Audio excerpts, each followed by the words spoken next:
حق سچ کہنے کی توفیق اور سعادت بخشے، اور اللہ تعالیٰ مجھے اور آپ کو ان باتوں پر عمل کرنے کی اللہ پاک توفیق نصیب فرمائے، اور اللہ تعالیٰ ذکر خیر کے صدقے ہمارے گھروں کے اندر برکتوں کا اور اللہ پاک ہماری نسلوں کے حق میں ہدایت کا فیصلہ فرما دے۔ میرے دوستو، سیدنا عثمان ابن عفان رضی اللہ تعالی عنہ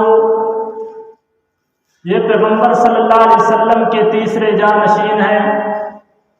اور پیغمبر صلی اللہ علیہ وسلم کے دوہرے داماد بھی ہیں۔ تو حضرت عبداللہ ابن عباس رضی اللہ تعالی عنہ سے روایت ہے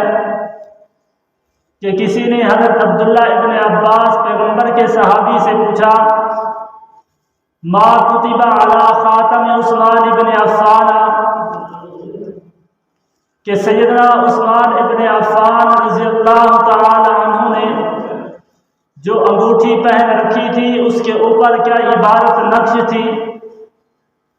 جیسا کہ اللہ کے پاک پیغمبر سرکار دو عالم صلی اللہ علیہ وسلم کی انگوٹھی کے اوپر محمد الرسول اللہ کے الفاظ نقش تھے، محبوب پیغمبر آمنہ کے ذکر یتیم کی وہ مہر تھی، اللہ کے پاک پیغمبر سرکار دو عالم صلی اللہ علیہ وسلم کی ذات جب بھی کوئی تحریر لکھواتے تو اس کے اوپر اپنی انگوٹھی سے وہ مہر لگا دیتے۔ اسی طرح پیغمبر صلی اللہ علیہ وسلم کے پہلے جانشین، پیغمبر صلی اللہ علیہ وسلم کے پہلے خلیفہ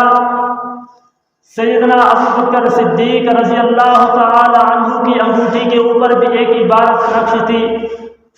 الیس اللہ بکاف عبدا، اللہ ہی اپنے بندے کے لیے کافی ہے۔ اسی طرح پیغمبر صلی اللہ علیہ وسلم کے دوسرے جانشین سیدنا فاروق اعظم رضی اللہ تعالی عنہ نے جو انگوٹھی پہن رکھی تھی اس انگوٹھی کے اوپر بھی ایک عبارت نقش تھی جس کا مطلب اور مفہوم یہ تھا، عمر تیری نصیحت کے لیے موت ہی کافی ہے۔ تو سیدنا عبداللہ ابن عباس پیغمبر کے صحابی سے پوچھا گیا، اے عبداللہ ابن عباس یہ تو بتاؤ کہ سیدنا عثمان ابن عفان رضی اللہ تعالی عنہ نے جو انگوٹھی پہن رکھی تھی اس انگوٹھی کے اوپر کیا الفاظ لکھے ہوئے تھے، کیا دعا لکھی ہوئی تھی؟ تو سیدنا عبداللہ ابن عباس پیغمبر کے صحابی نے فرمایا کہ سیدنا عثمان ابن عفان نے جو انگوٹھی پہن رکھی تھی اس انگوٹھی کے اوپر سیدنا عثمان ابن عفان نے صدق دل کے ساتھ یہ دعا لکھوائی ہوئی تھی، اللہم احیینی سعیدا وامیتنی شہیدا، اے اللہ مجھے زندگی دے تو سعادت والی اور موت دے تو شہادت والی۔ یعنی سیدنا عثمان ابن عفان نے اپنی انگوٹھی کے اوپر یہ دعا لکھوائی ہوئی تھی،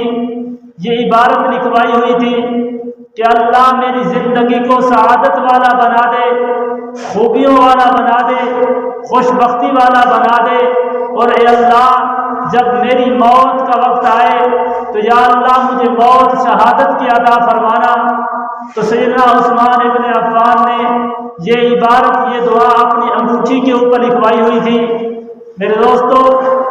آج میں سیدنا عثمان ابن عفان رضی اللہ تعالی عنہ کے فضائل و مناقب سے ہٹ کے صرف ان کی اس دعا کے اس پہلے جملے کے اوپر اللہم احیینی سعیدا کے اوپر گفتگو کروں گا کہ سیدنا عثمان ابن عفان نے صدق دل کے ساتھ جب یہ دعا لکھوائی تو اس دعا کا پھر نتیجہ کیا نکلا کہ اللہ نے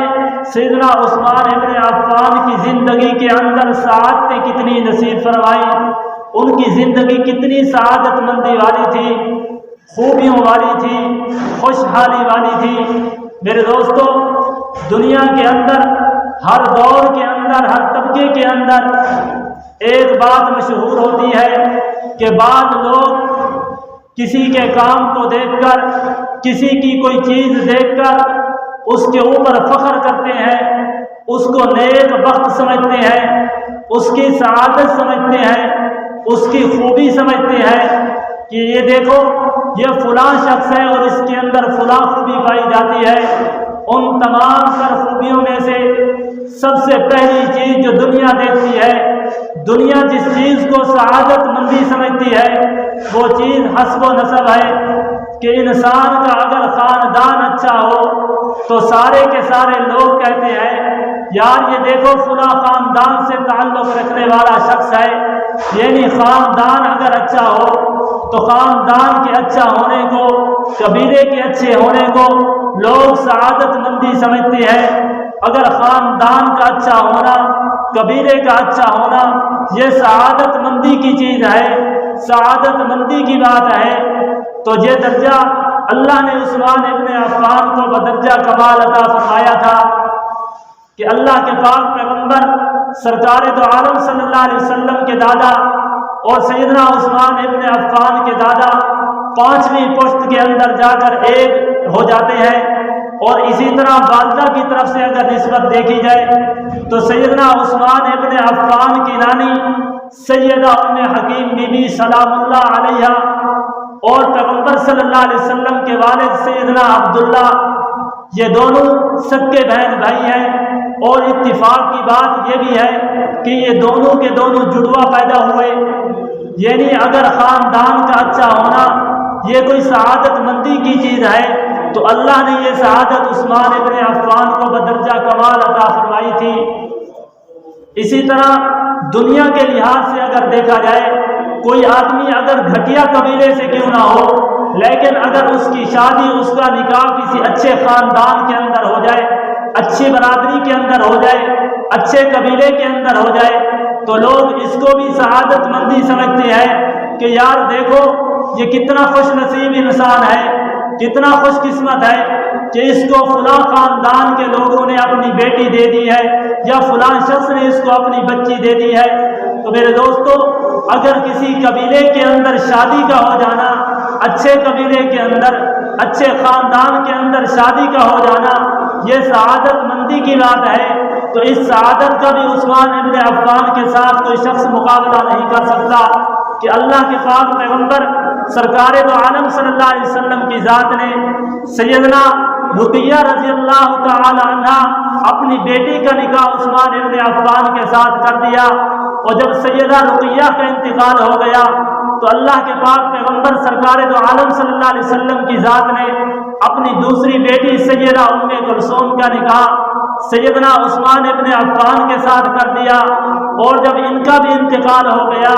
تو ایک روایت کے مطابق اللہ کے پاک پیغمبر سرکار دو عالم صلی اللہ علیہ وسلم کی ذات نے ارشاد فرمایا،